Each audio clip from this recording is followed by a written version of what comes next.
I about fought an old lady at Kroger today, dude. Over what? So I do Instacart, and I'm waiting to check out, and there's this old man, and he's trying to do this coupon. He's trying to get his meat for $9.99 a pound, and I get it, dude. It's fucking expensive. And so 10 minutes goes by. $9.99 a pound. Yeah, $9.99 a pound, and he had like fucking 30 pounds of it too. So, like. I'm like trying to be patient. I know that I'm being tested. You know what I mean? Like, it's the holidays.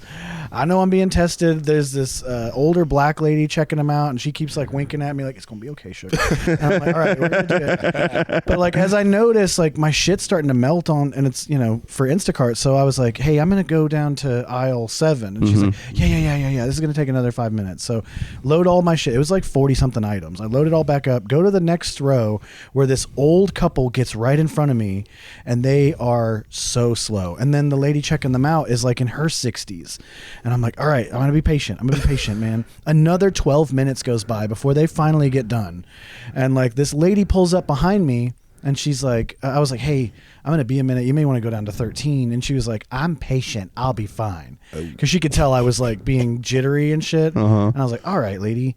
And so like they're ringing my stuff up and they're bagging it, and I look back down, and like a bag of my potatoes had caught on one of the nails sticking on the conveyor belt. And she was like, you may want to get that. The lady behind me in line. And I have to like go around my cart and like scoot around it. And I was like, you know, it's the holidays, you could have helped me out there. And she was like, no, you're having enough problems as it is. And I was like, wow. I was like, you know, she's like, those people are working hard and you're being rude to them. I was like, I'm not saying a word to them. I was like, I'm also working hard. I deliver groceries for the elderly and the disabled. And she's like, I'm disabled. And I was like, you look disabled. And then she's like moving her cart, and a Christmas tree decoration falls out of her cart, and I immediately grab it and I help her out, and I'm like, hey, no big deal. And she's like, you didn't have to do that. I don't want you to touch my stuff. And I was like, ma'am, you are the worst kind of boomer. You know what I mean? Like, you're hypocritical and just a bitch. So you better than me, because I would have put it back on the ground. Like, I almost fucking took it and threw it into Kroger and just started taking her shit off the belt and just throwing it into Kroger, but I essentially work there. You ought to have been like, hey, you may want to get that. Yeah. Oh, dude. I eventually, before I left, I was like, ma'am, some people are ugly on the outside, some people are ugly on the inside. You have managed to somehow be both. And I fucking walked. I was on my Heelys, so I.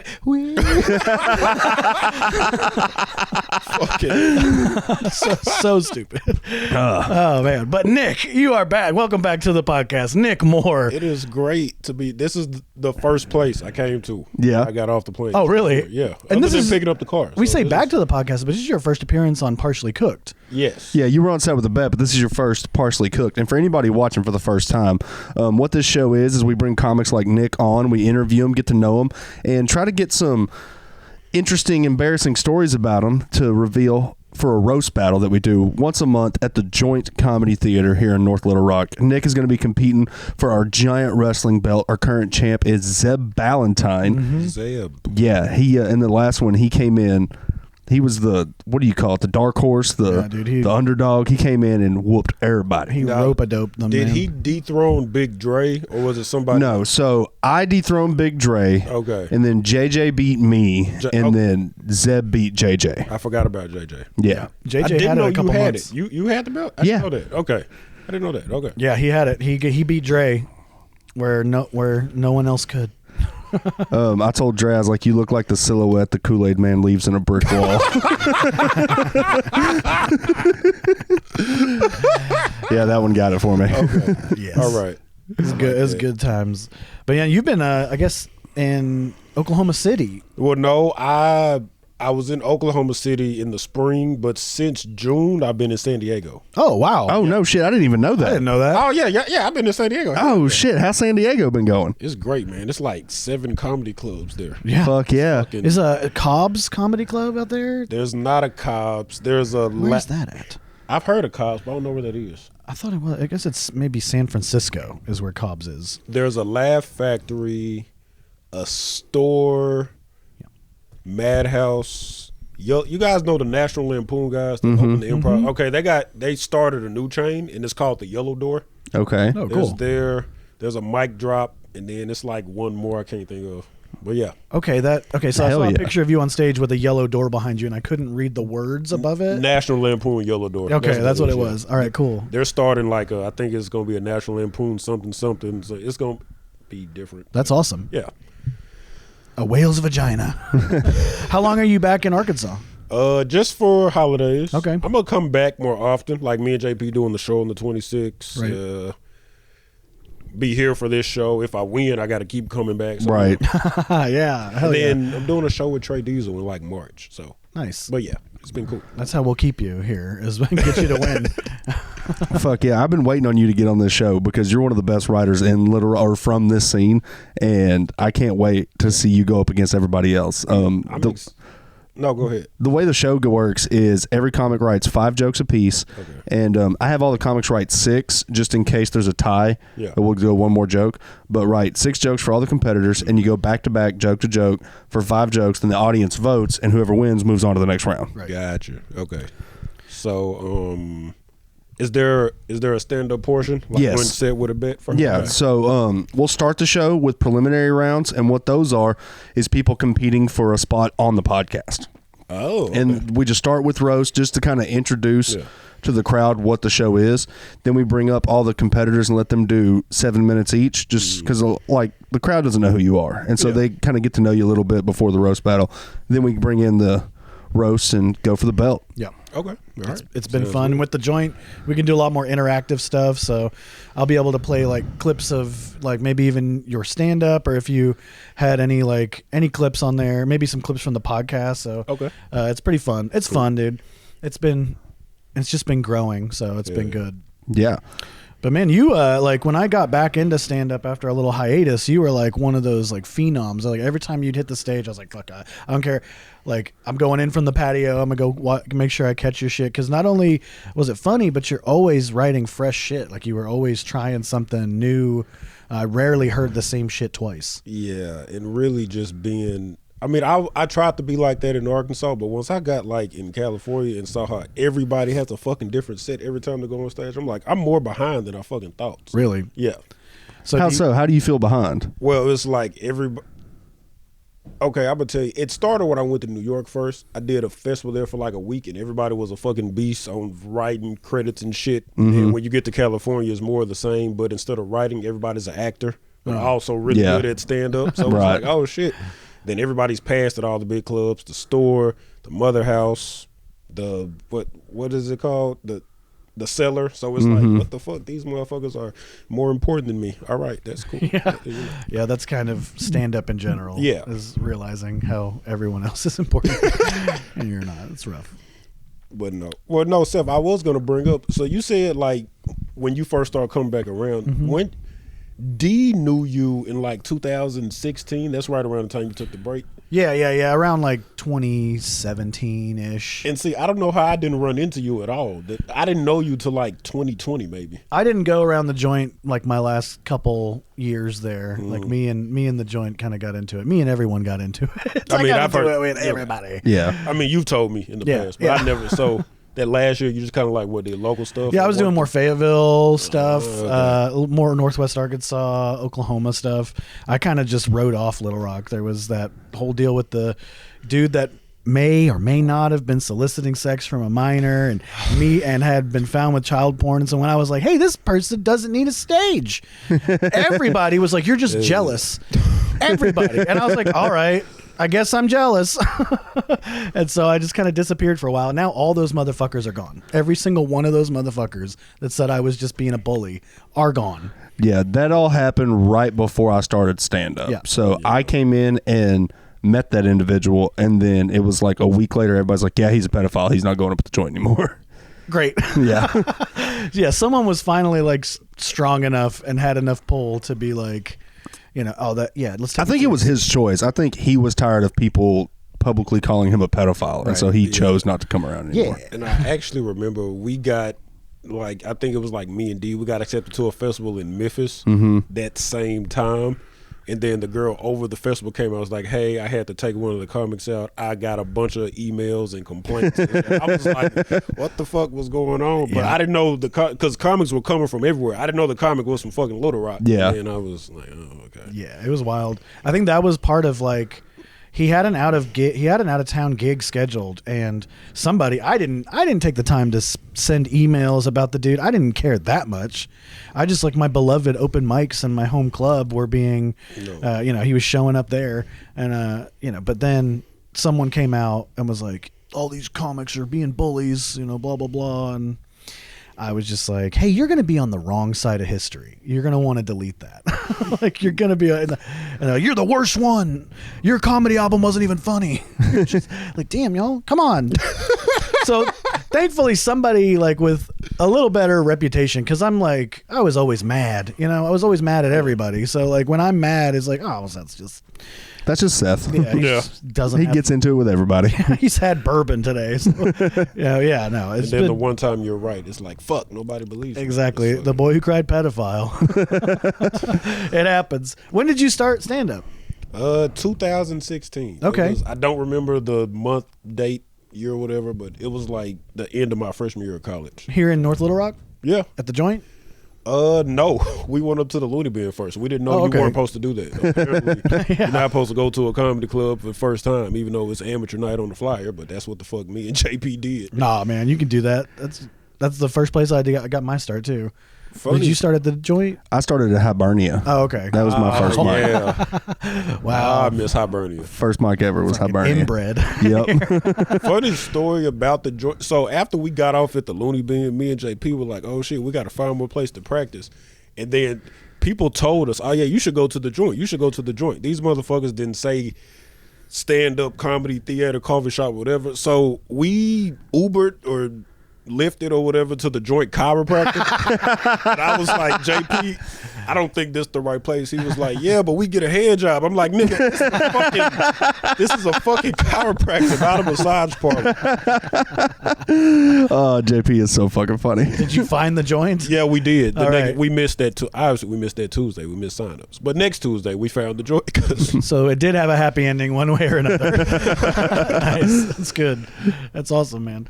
And you're living in San Diego. You're out there for work, right? Yeah. You still traveling nurse? Yeah. Hell yeah. How have you liked that? Because you recently graduated and started working full time. Yeah, I like healthcare, but I tell everybody, you work 3 days a week. I can do stand up the rest of the week. Sometimes I work 6 days in a row, and then I got like 8 or 9 days off, and I'm like, I'm finna do every fucking show in the city. So, right. Hell yeah. Yeah, that works out. That's a perfect job for you because it probably sufficient funds and nights. I guess you probably work nights. Yeah, I do nights. Okay. Yeah, so not doing stand up on those nights. You ever go up on actually, I did a show. There's a guy named Chuck Myers from San Diego. He's a nurse too. He does an all nurses show. Oh, well, really? It's really like healthcare workers, because there was a social worker, a doctor, whatever. But they all stand up, and we did a show like at 5-6 p.m. before everybody had to clock in. Like, It was people there in scrubs. I did my shit in my scrubs. It was cool. So nice. That sounds fun. I had to go through your Facebook photos to find like kind of a headshot for the flyer, and I saw you on stage in scrubs. I was like, all right. You could have just asked me for a headshot. I could have. I don't like the bug. I am over asking comics for headshots, man. It is like chasing down cats, man. I'm done. I'll just go find it. No, I got like 3. I used to be like that, but you got to have a headshot. Yeah, you got to. Absolutely. So I'm saved. Yeah. And how old are you now, Nick? 27. 27. Well, this is a question we ask a lot of the comics on this show, but seeing as how you're still in your 20s may not make perfect sense, but what is the dumbest thing you've done in your 20s? Fuck. Oh, he thought immediately about it. He went right No, it's just like, in my 20s, okay, my 20th birthday, I want to take 20 shots. That was my goal. That's what the fuck I wanted to do. Wow. I did 10. My goal was 10 shots of brown, 10 shots of clear. It was like 10 whiskey shots, 10 vodka shots. But we didn't pour them all at once. We were just like taking them as we were going, and my friends were taking them, hyping me up. Point is, I got all the whiskey done. Then we did like 5 vodka, and JP was like, "Hey man, we gotta clear. I was like, "What the fuck we supposed to do?" And one of our friends had some what the cinnamon shit, the Fireball. Fireball. And I'm like, this shit tastes like Big Red. I love it. And then I drink like 8 shots of. I turned like 25. Like if shots of my age, Yeah. I threw back all the fucking Fireball, and I just have videos of me walking around naked, running around. Yes, in my actual dorm room, fucking ass naked, running around. I knocked some fucking cupcakes over. No. I woke up in a pile full of throw up, and my phone was on the charger because JP loves me. And that's probably the most embarrassing thing. He was like, "Yeah, you passed out on your ass, but you got to have a charged phone when you wake up. You can't wake up with a dead phone." But That's a good friend. Yeah, to remember to plug up your phone. that's the only thing I remember. Yeah, that's clutch. From the last shot to the time I woke up, that's all I remember. I had to piece together shit with the videos. Like, Yeah. it's fucking. That's probably it though. That's not Okay. bad. That's Yeah. pretty. You know, that's That's pretty par for the course, especially when you're 20. Yeah, that's like a coming of age tale. You know, 20 shots, dude. That's Well, crazy. no, like 26. But 26. Well, 20 is still absurd. I don't think I can do 20 shots right now. No, I'm getting like my stomach's dancing. Yeah, in my yeah, body I right now. can't. I'm getting dizzy. Oh man. Okay, so I like to ask people this: who are some of your like most influential to you comedians that you like? Like when you watch them, they inspire you. They make you want to write more. I like to say your Mount Rushmore of comedy. My Mount Rushmore. I'm just gonna say Dave. That's a generic answer, but I grew up watching Dave Chappelle. Oh, yeah. Grew up watching the Chappelle Show before I knew what stand up was, and then when I found his specials, what was it, Killing Them Softly? And Oh, yeah. yeah, that was fucking That baby. yeah.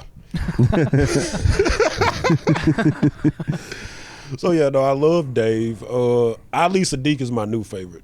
Ali Sadiq is really Ali good. Sadiq, he's in like the last year or two. I've seen every Domino Effect. I've seen the first one like 5 times. Like, Domino Effect is Ali really Sadiq. good. Didn't he come to Little Rock recently? Like in the last He year? did. I think Dre might have opened for him. Nice. Yeah. He it is Ali Sadiq that has the special. It's in black and white, and he talks about, I believe it's his sister dying. Is that Yes, correct? yes. Dude, that special is so good. To watch him go from like comedy to tragedy, and like he breaks down on stage and starts crying, but still is Hilarious. able to walk. But like he builds that tension Yeah. and walks that line, and then is able to deliver punchlines after it. It's a really Yeah. good special. He mixed it real good. Yeah. I'd like to see that, man. Ali is one of my newer favorites. I really like him.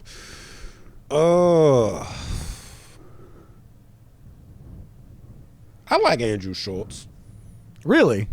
I know he's not really Okay. popular, and I understand why he's not. But I mean, he's pretty popular. he get negative. Yeah, he's got some bad He has press. negative Yeah. press, is what I'm saying. Yeah. Yeah. But He says some wild shit, but that special we watched together, Uh-huh. like maybe like 2 years ago, Yeah. that made me a bit of a fan of him. That's the only special I've seen of him. I mean, he got a bunch. But even before then, though, he always had like the crowd work clips I Yeah. would watch. He's Not really necessarily funny. Mount Rushmore. I'm just thinking about people I like now. right, yeah, it could be like your current. We'll take their heads down later. What about out in San Diego? Is there any comics you've seen out there that have really inspired you? Not really. Well, not really. 'Cause- Nope. Everybody in San Diego Well, fucking sucks. See, I knew you would go. Well, that's the thing. None of them are bad. They're all good, but it's just like I work a lot of like shows, local shows with these guys. I'm seeing like 5, 10, 15-minute sets because we're all doing the same time. Right. I haven't just sat down and just absorbed somebody's like 4 hour. Like, oh, this motherfucker. Now I met a couple. There's one guy, Walter Ford, and D So Funny was out there first.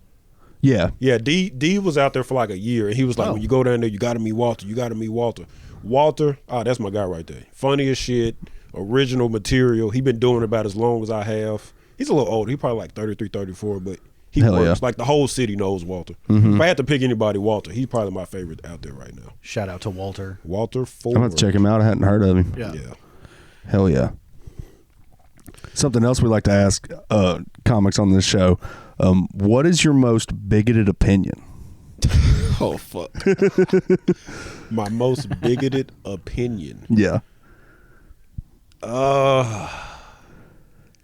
Is it a race thing? Is it a sexuality thing? What is my most bigoted opinion?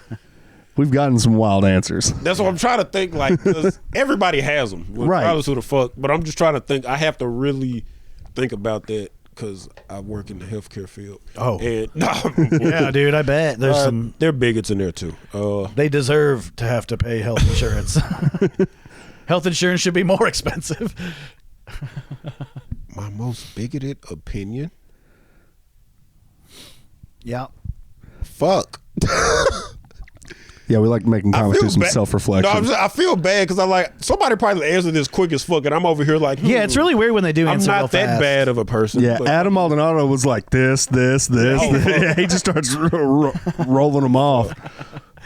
My most bigoted. But his were more like just gripes. His were like, just gripes. But like Red was like, they should have finished the job with the Native Americans. Oh my god! Yeah, Why the fuck? That is what Red said when we asked him that. He said that we should have just killed all the Native Americans instead of putting them on reservations. What the fuck? That is his opinion. Okay, I would never top that. I ain't going around him no more. Let's see. Lucas was like, the whole binary them they thing is stupid. Okay, I don't like anything. I don't necessarily got a problem with them. Any sexuality other than gay, straight, or bisexual, I think you just want attention. Okay. Fair enough. I will take that because if you pansexual, you still fuck everybody. It's bisexual. Yeah. But okay, this is kind of racist and slightly transphobic, but you guys are white. We're here for You guys have the least attractive transgenders. That's fair. White people, you guys have the least attractive. Yeah. I've seen some ugly ones. I don't know. I've seen some lady Respectfully, boys. I've seen some lady boys. It feels like a lot of y'all don't try. Right. That's only because I've been in California. Who are the best? Yeah, which race has the prettiest transgenders? Black or Hispanic, obviously. Okay. It's Koreans. I don't think I've ever seen a Korean transgender. You just didn't know. Yeah, you did. That's how right. good that. Maybe you're right. Okay. You won't know until it's in your mouth.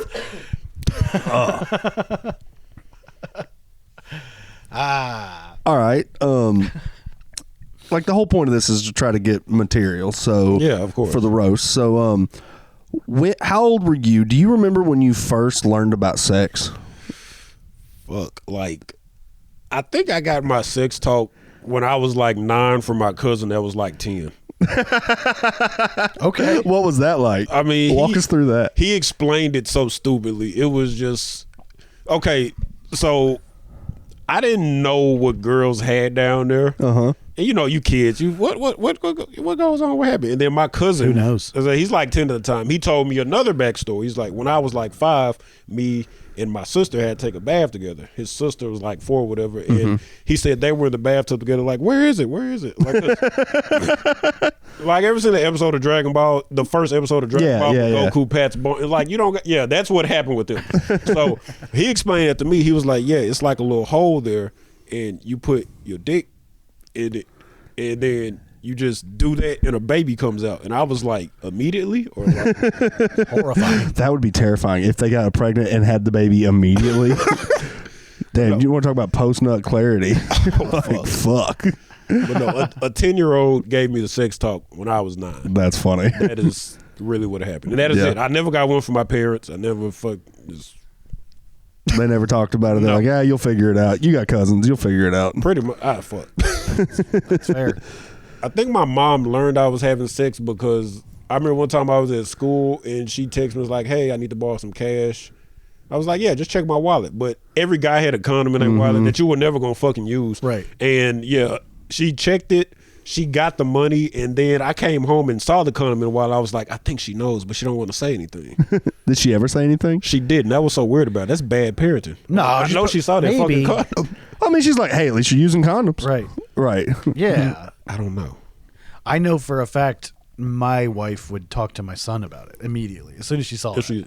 So yeah, I don't know if that's a difference there, but like, I don't think my mom would. This reminds me of like your shit with Isaac, where I don't know if it's okay if I say that. Say it. Okay, so Bear recently discovered a condom in his washing machine. Right? So, it was the washing machine? Yes, it was the washing machine. My roommate, young Isaac, and I was flabbergasted. Just opened the washing machine and there's a used condom, and on like the edge of it. It was like caught in the lid of the washing machine, and I was where like, it was on the picture. You should where it was in the picture. That's where a photo of. Yeah, my friend. I'll put this on the podcast as well so that everybody can see it. I would love the whole internet to know what a scumbag he is. That's where it was. Oh my God! It's used. Yeah. And I was like, you had to reach over it. I was like, Isaac, you know these things are like single use, right? Like you can't wash them and re-fucking use them. I was just about to say he came in that and then put it back on. It looks like it's so fucking. So I got the story from him. He was at his girlfriend's house. They had done the deed, and he didn't want to leave the condom there. Oh my God. He felt like awkward and weird about leaving it in the trash there. Her parents would find it. So he stuck it in his pocket. And he claims that it was tied off, but that thing is clearly not tied off. So he's just walking around with a pocket full of jizz and forgot it. Oh, he forgot it in his pocket and then ran the wash, and then it fell out, and he didn't notice it. And he was mortified. He was really embarrassed, and we all got a nice little laugh out of it. Oh, yeah, dude. It's just crazy that it made its way up to the top, you know? Like, it's up at the... Yeah, I don't know how it got there. I don't know what happened, but I mean that's what he says happened. Yeah. So it reminds me of when I was a teenager. I was like 16 and I had condoms. I wasn't having sex, but I like obviously tried them on, and it was delightful. And so, you know, I took care of business, but then I had a condom and I was like, what do I do with it? So I threw it in the toilet and I flushed it. Oh, that's bad. I thought it was gone. No, and then you're not. I still do that. So don't do that. Don't. They'll come back up. Plumbers will fucking hate. Don't ever flush tampons. Don't ever flush fucking condoms. I was an apprentice plumber for a little bit, and when we have to go in and snake somebody's drains, like they have something clogged up, that's usually what it is. And any plumber that has to clean that shit out, the second they see tampons or condoms or anything like that, your charge just went up $600. Wow, something that would have cost like $100. Yeah, this just became immediately more expensive because now I have to deal with this gross, nasty shit. I will keep that in mind. Yeah. But I guess it floated back up, and my aunt was cleaning my house at the time, and so she was kind of cool about it though. She like came to me first, but she still snitched. But she was like, you know, just like you don't have to lotion, you know, like, you don't need that, and it's a waste. Wait.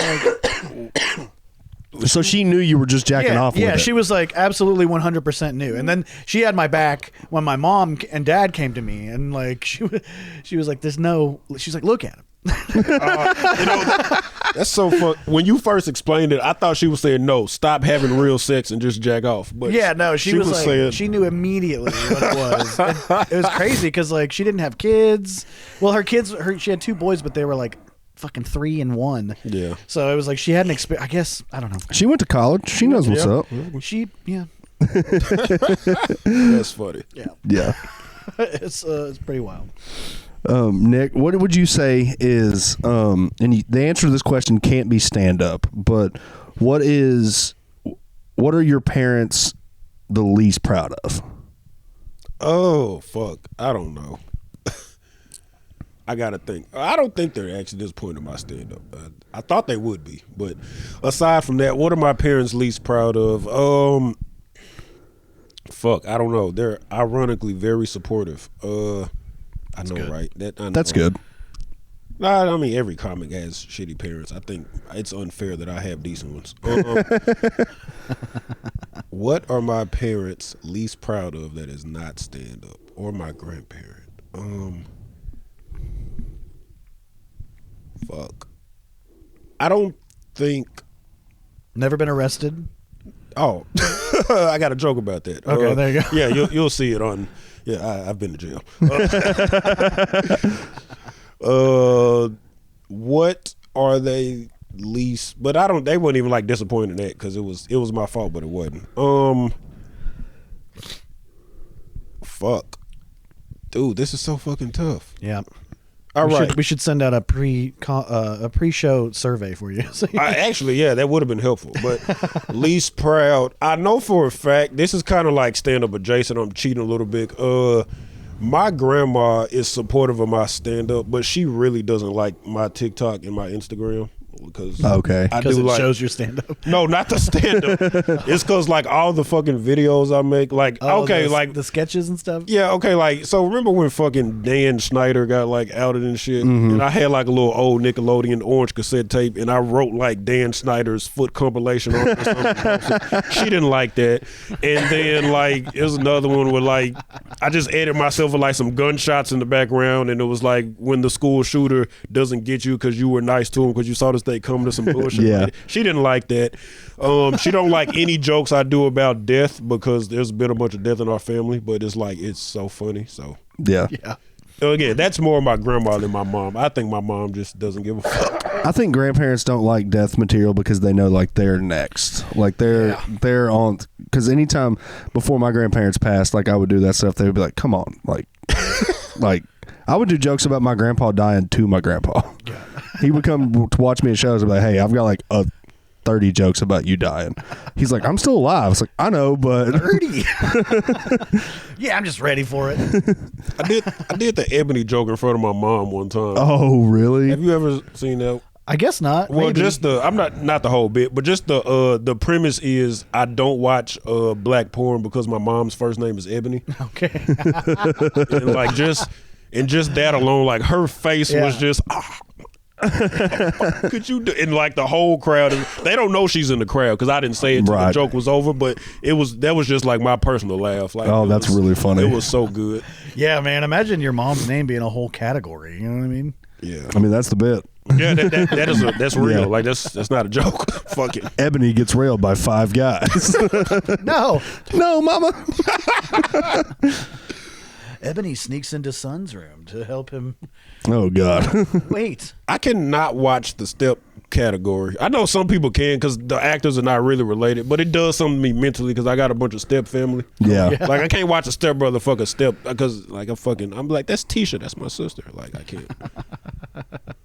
Well, brother, I can. Got no problem with it. Oh. Not only do I watch it, I come to it. What is your let's go to this. So what's your like your worst bomb? Oh, I know this. I don't know if any the people from Memphis watch this. I don't know. I'm asking because the Memphis comics like LaToya and Tootie and Basil, they saw this. So I had been doing stand up for about a year, and Little Rock is a decent scene, but it's not really a challenge.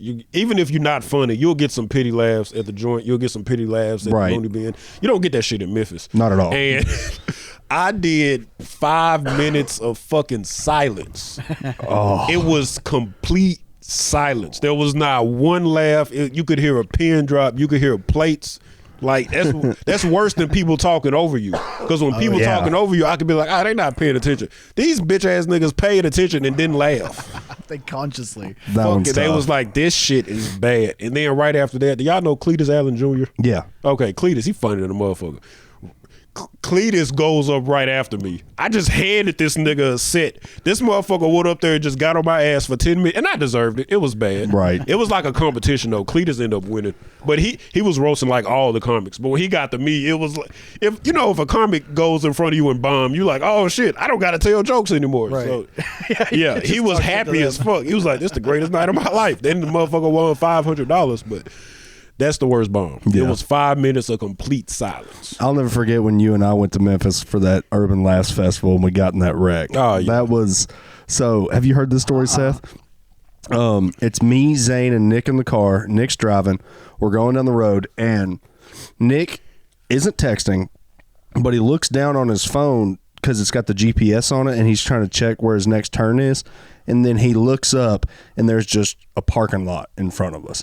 And we slam into this. I mean, we're going like full speed down the interstate. And What? They just ended? It wasn't like, well, no, so what it was, I was drifting over because the lane was in. I'm like drifting. I'm like, which way am I going? But the car in front of me had started doing the same shit I was doing. Oh. And she happened to be in front of me, and we boom, straight into it. Wow. And with a car full of,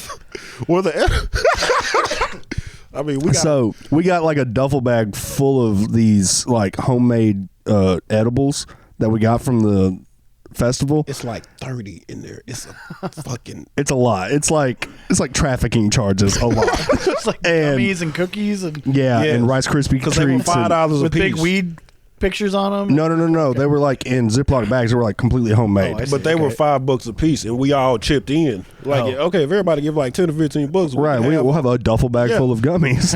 And so we got that, and then the lady running the festival, she comes and calls, I believe it was her mom. Yeah, was it her mom? Is big in politics in Memphis, and it was either the mayor or she's a politician, but she also like highway something. She got weight. She got pull. Yeah. And then so she shows up, and Nick's like, "Fuck! Like I hate this lady. This is totally my fault." And she's like, "Shut up! This is not your fault." And like basically he's telling the cops like, "No, it's that lady's fault." And the other lady she got rear-ended, and she's like, "What's happening?" Yeah. She tells us, "Shut the fuck up." And we take the bag of weed and all the stuff, and she's like, "Just throw it in my car." So we throw it into her car, and she takes off with it, and we all get in a different vehicle because his vehicle's done. Right. Yeah. And the other lady got the ticket, I'm pretty sure. Yeah, she did get the ticket. Yeah. She ended up getting a ticket. I did have to go back to Memphis. I had I didn't have plates or whatever, so I had to pay for that. But I'm sure they probably got her ticket expunged, hopefully. Because it wasn't her fault, but Yeah. So sad. yeah. But no, we escaped the fuck out of that. That is the closest. And Zane's with us. He's just out on the highway. Cars are driving by. He's with his stick. Oh my god. Yeah. Zane is just waiting for something to happen because he fucking. That is the closest I've ever been to white privilege in my life. I was like, dude, that's such cultural appropriation. That Like, is you just the totally closest- to my culture right there. You had the cops show up and make it her fault, and then we all got away. And she was white, so it was like extra. Yeah. Like, And the drugs, everything was working for you. Yeah. Did you get them back? Yeah, I mean, we we she still just got those. Yeah. Yeah, Nice. We went to the show, and she was there at the show. I And we see. got our bags back. You were and- on the way to. Yeah. Okay. And I don't think she knew what was in there. Yeah, we left. I mean, even if she known, she probably wouldn't have gave a fuck. But we left that part out. She was like, "Where are your bags?" "Oh, over there. I'll get them." And we just. Yeah, it's like, oh, let's get our bags out of this car and in this other car real quick. And But no, it was so much fucking weed in that bag. It was so much. It was on that stretch of 40 to Memphis, I guess. no, we were in Memphis, I see. driving around. Like we yeah. went to lunch or something, and Yeah, we were crazy going here. it was like a festival. We were going to the last day of it. Yeah. This is actually, this was the year after. How we talked about earlier, the festival where she had Yeah. But this was the following year. But Yeah. Nice. We've it was Jay Jackson, Jared Lowry, Chris Pierce, and I were going to Memphis to do open mic at the P&H Cafe, and on the way back, Jay got a flat tire, and so him and Chris Pierce are in the back like changing the tire, and I'm standing there like watching them. I'm a dad. I've changed a lot of fucking flat tires, and I'm watching that like, dude, Jay's gay. Chris is like didn't have a dad growing up, and so I'm watching them, and they break the jack. oh, I don't know how you did it. It's impressive almost. and it's like 2 a.m. Mm-hmm. The jack's broken. We call the highway police, and they're like, no one's awake. And I was like, yeah, but we're stuck on the interstate. We need someone. Just bring a jack out. And they're like, there's no cops around until like 6 a.m. And I was like, oh, wait, we just saw a dead body. There's a dead body here. Yeah. Will you come and get it? And we're like, we need a jack to get this dead body out of the ground. Like, can you? yeah, just bring a jack just in case the car's on the dead body.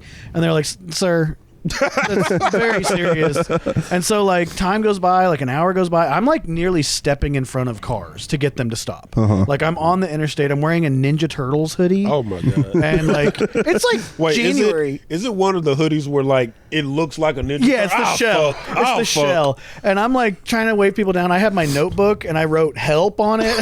And I'm like holding it up as cars are driving by. Oh, my God. They keep driving. I start throwing mints at people to like get them to stop. I'm throwing candy at cars. They won't stop. Like it gets cold, so we start like burning the pages of my notebook. Like we're all like getting really cold.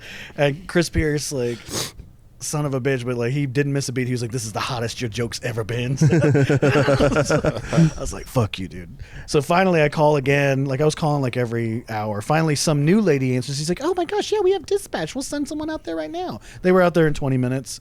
So is that other dispatcher just being He an was just asshole? being a dick Oh yeah, they were squeezer. bullshitting. But the police can't close. Yeah, Even though well, they're in bed. I'm about to say, even though it was Memphis, I can believe it. Right. Fucking, but it was more like Forest City area, like that no man's land. Ah, yeah. Nothing.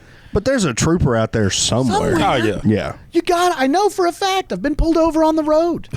Like that's why I was just like, we've committed a lot of crime here. If you want to come out, please. And they're like, no, you're good. I was like, one of us is black. They're like, sir, come on. Still didn't do it. that's funny.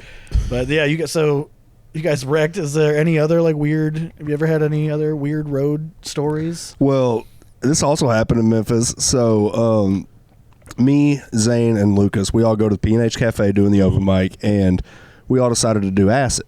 Oh, Zane and I had taken the acid before we left for Memphis. So we were already kind of coming down when we went into Memphis. wow. And we were hyping it up and talking about it so much. Lucas was like, he kind of had FOMO. He's like, fuck, I've never done acid. Like, I want to try it. And so we're like, all right, buddy, like, are you sure? And he's like, yeah. Like, I was like, are you going to be cool? He's like, yeah, I'll be cool.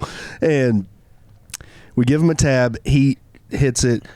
When we get to the venue, he is starting to like go to outer space. And he's like, we're sitting there and he's like just like moving his hand like this on the table and watching it. And we're like, hey, Lucas, like it's trailers, buddy. You're going to be all right.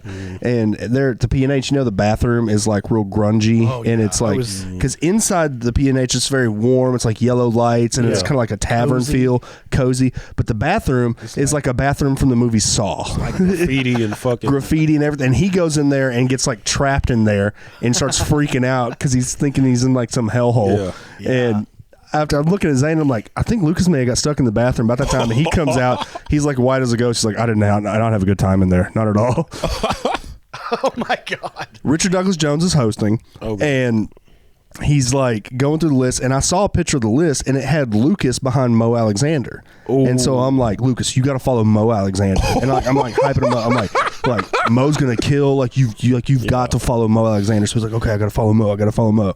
And I didn't know this, but somebody else had dropped in and was going right between him and Mo, and we didn't know this.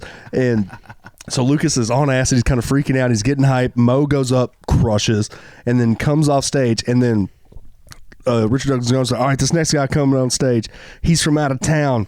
oh Everybody shows him up, and Lucas is already walking up there, and he's like slapping hands. Yeah. He's like, hey, what's up? I'm the guy. He's going up there, and Richard's like, what the fuck? And then right as he gets to the stage, Richard calls somebody else's name. And then just the look of horror on Lucas's face as he realizes that, oh no, I'm not next. And he looks at the crowd, and they just all saw him do this like little performance, and then he just freaks out and walks right out the door. He just goes out the door. Door that's right by the stage. Right by the stage, and he just starts walking down the street in Memphis, and we're like, yep, he's gone. And Richard was like, he definitely thought he was next. Did anyone did he else even do know? his set that night?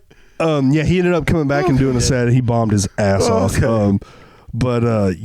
And he came back in, and then he looked at me. He was like, "You did that on fucking purpose, man. You did that on purpose." And I was couldn't breathe. I was laughing. So I was like, ah! I was like, I promise it wasn't on purpose, but like, God, I wish I had done that on purpose because that's really fucking funny. I wish I was smart enough for that. There's nothing worse than being like in a deep high, whether it's a hallucinogen or even like really high weed, and you're in an uncomfortable spot. Like that could be like you're in purgatory. Like you don't know. Like I was really high on New Year's Eve back when I was like in my early 20s. It was like my first experiences with weed, and we go to one of my brother's wife's friend's house for New Year's Eve, and it's like nice house, but we were hanging out in the basement, and it is so messy, and I get so fucking thirsty, and there are every 2 fucking feet there's an empty bottle of Mountain Dew. They're all empty. They're on the coffee table. They're stood up. They're next to each other. They're all empty. I was like, this is hell. I'm like walking around. My teeth are like, I'm so thirsty, and there's nothing to drink. They're all playing fucking Rock Band over there. I'm losing my shit, and I was like, I think I'm dead. Also, I died. on that night, So Zane, for those of you that don't know him, Zane, our buddy, he's blind. And like I said, we were on acid, and this chick, she's like an Asian comic that was from New York, but she was just traveling through, and she was kind of introducing herself to everybody. She had like a gnarled, fucked up hand. Like it was a nub with kind of half a digit on it. It wasn't really fingers. And Zane clearly is blind, but he doesn't, because he wasn't wearing the glasses, so he doesn't look blind. And so she's talking to him, and he goes to introduce himself to her, and he puts out his hand to shake her hand, and it's the hand that's like the gnarled one, and she doesn't know what to do, so she just gives it to him, and he goes, Zane shakes it and goes, "What the fuck is that?" He's like, "What the fuck did she hand me?" The miscommunication between two handicapped people. That's funny. Oh my god, dude. Yeah, that was a great night. That's hilarious. Oh man, Love there's the so much P&H. shit I wish I could have been a part of. Memphis is like pretty wild. I remember the first time me and JP did a show there. Did you guys ever meet Lisa? Yeah. Yeah, Lisa. RP. That's my dog. But she messaged Speaking of trans women that are ugly as shit. First of all, she would love that so much. Yeah, I know she would. She was a good friend of mine. But no, fuck it. She would like see me like on Instagram and stuff. So she like messaged me like, "Hey, you want to come down and do this? Bring somebody." So me and JP went down there and did a show for her. And she's like, "Yeah, I give you guys both like $50." Then we early in comedy, like a year in. So this is one of them instances where you now that I know what I know now, I'm like, oh yeah, me and JP walking there. It's like two people. We're like, yeah, we're gonna get $50 for performing for the two people. You're not getting $50 if it's two people there. You're not getting fucking paid. So we do the show. It's me, JP, Basil, and Lisa. It's like a crowd of 6. Show goes great. Afterwards, she comes out. She was like, "Hey, I'm so sorry. I can't pay you guys." And JP, we was about to jump this motherfucker. Oh, really? We was like, hold up now. We done drove motherfucking 2 hours. She was like, calm down, calm down, calm down. She pulls out 2 fucking 3.5s, maybe big. She was like, "Look, this is all I got. Take these with you. I'm so sorry." And I was like, you know what? I ain't even that mad no more. It's fine right there. We smoked all that shit driving back to Little Rock. Like the fucking car was fucking gassed up, empty as shit. I'll never forget that trip back from Memphis when D was driving and we were riding with him. And have you ever ridden in the car with D? Oh, it's don't. Yeah, it's terrifying. We're going down the road and he's driving with his knees and rolling a blunt while he's talking to us. Yeah. And we smoked that blunt, and then we decided we were hungry, so we pull into Wendy's, and he's like pulling up with his knees and like rolling a blunt in Wendy's while he's talking to him and stuff. Impressive. And, yeah, it really was impressive. But oh my god, it was terrifying. We're going like 90 miles an hour, just. I love D, but I will never ride with him. And I'm the person who wrecked the first car, and I'm like, you know what? You should stop. You should let me drive. Yeah. I feel safer with me. Fuck me. Speaking of Lisa, dude, on one of the first You Look Likes, Ozzie Jackson, who's this very flamboyant gay I black met Ozzie like once. He was out there, and he goes, she looks like, I can't remember how he worded it, but he was like, she's so ugly. She's trying to be a man, but she's so ugly, even I don't want to fuck her. And it was just like, dude, everyone got so offended. They got so mad, except for Lisa. I'm about to say, Lisa probably was like, didn't give a fuck. she was probably laughing didn't give so a hard. fuck. But man, everyone there was so mad. It was so good. No, Lisa was cool. Lisa could take a joke. Like I said, Yeah. And she was like, y'all can't get mad for me. Like, it's not fair. She came up before she passed. She came out to L.A. and stayed with us for a little bit. Oh, really? wow. And did some shows and stuff out. Yeah, That's cool. Yeah. Nice. Yeah. Rest in peace. Well, Nick, do you have I know you got your after Christmas special December 26th. Yes. Tell us about that show. Okay, so after Christmas special, just like it is, December 26th. It's going to be at the Joint, the same place you guys do Peace. You could say PCP. PCP. Yeah. I was Same place we do PCP. And our live podcast. I thought about that. Partially cooked by, but yeah. But yeah, no, so December 26th at the Joint Comedy Theater, me and JP are putting it on together. D So Funny is hosting, and so about this, we got a friend that's an R&B singer, and I use one of his songs as like a promo video. It's called like Christmas Night because he like a little ladies man singing with his shirt open and shit. Who is it? His name is K King. Okay, King. Okay. But I just parodied the song, and then people would come in under like, "Oh my God, King! It's King's song." King. He's known in Little Rock, so I'm like, "Hey, motherfucker, you gonna close out the show?" So nice. I'm just gonna have him sing at the end. See if we get some extra people out with him. Fuck yeah. Yeah, dude. That's a lot awesome. of people like him. So That's what we're gonna variety do. show then. Yeah. That'll be fun, man. That'll be really fun. Do you have any other shows going on in town you'd like to hype up while you're here? No, that's gonna be the only one. I'm gonna do a lot of relaxing. I'm doing a show with you guys on the 2nd. That's gonna be it. So Nice. Yeah. Hell yeah. Yeah, man. I'm so excited to have you out. Like I said, man, you are one of my favorite Arkansas comics. You really you were one of my first choices on the Old Bank show back in the day. Dude. Oh So yeah. Wait, back in the day, that was just like it was like a year ago. It was You still over a do year Old ago. Bank, don't you? Yeah. Okay. Yeah, we're still back at it. We'll Okay. have you back ASAP, man. Of course, I enjoyed it. But you did the inaugural one. You and Lucas and I. Oh yeah, that was fun. That was the first one, and Me and Lucas did a few shows together that year.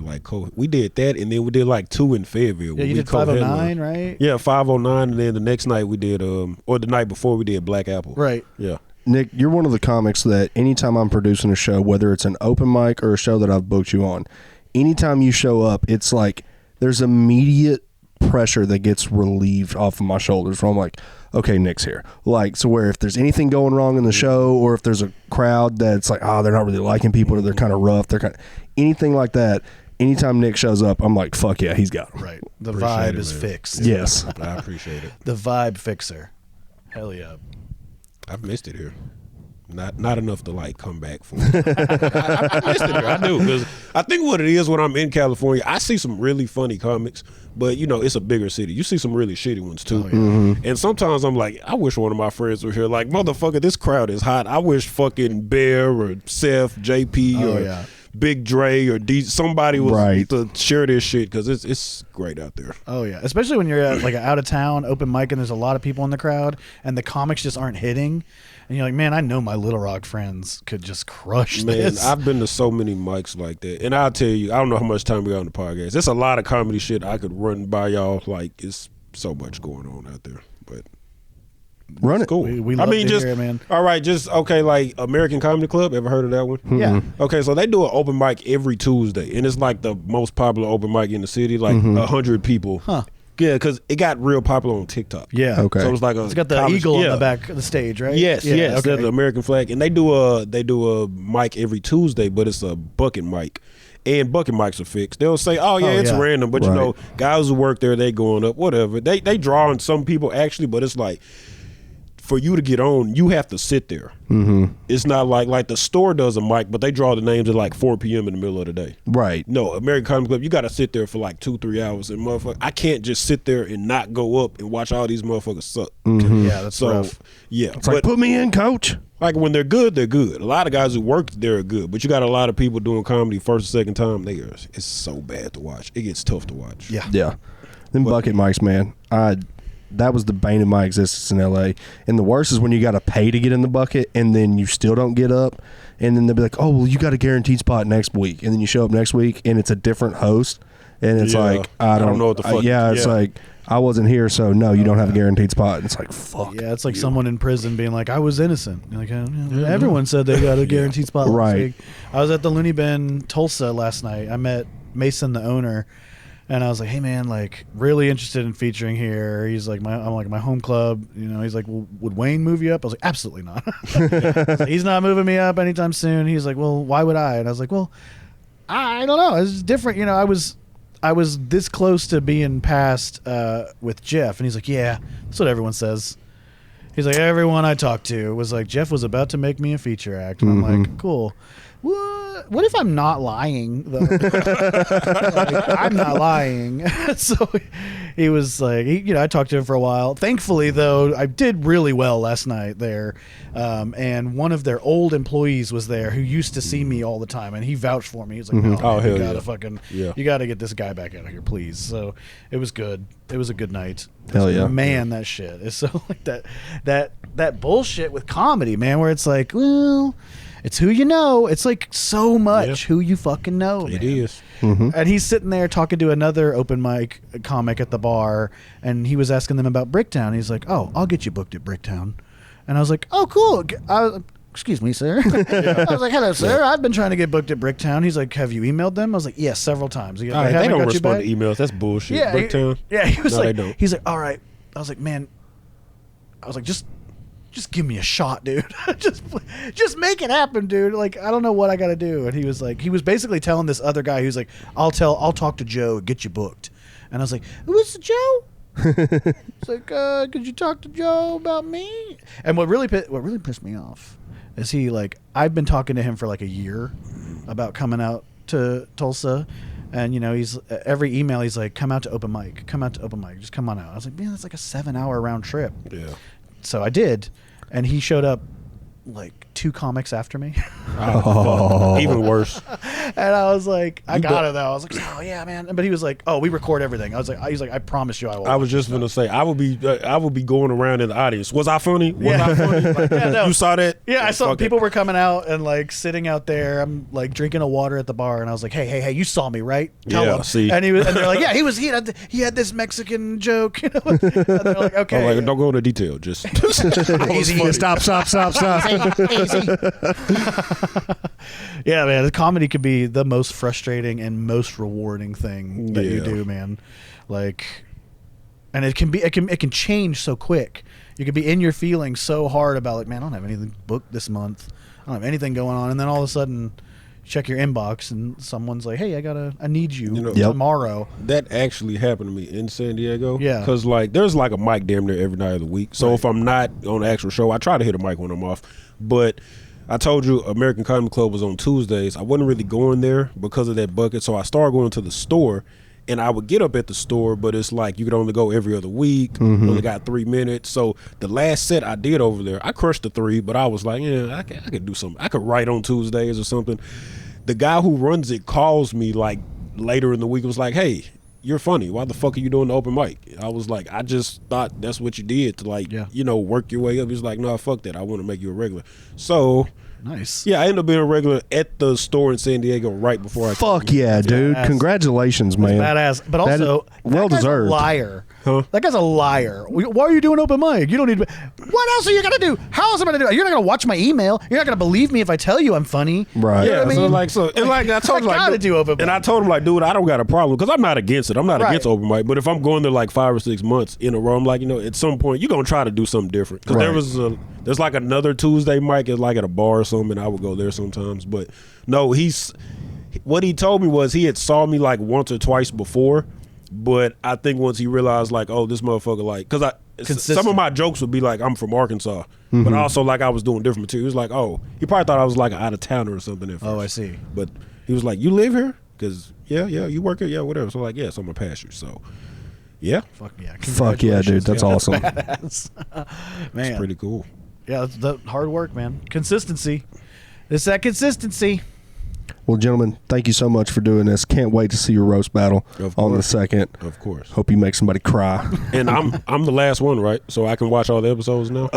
No, we still have to do Zeb's. Yeah. So, Zeb, okay. Yeah. The only one up right now is Donnie's, but all the other ones are recorded and they'll be up before Christmas. But since Zeb's the champion, he got old episodes. Yeah, he's got old episodes. Yeah, he's got a couple old ones, and Yeah. the old roast battles up there too, so you can watch all those episodes of them and see what's been said about him and what hasn't. Okay. So, Sounds good. yeah, it's good, man. Hell yeah. Love you guys. Of Love you course. too, gentlemen. Thank you for For doing having this. us. It's gonna be fun. Peace. Hell yeah.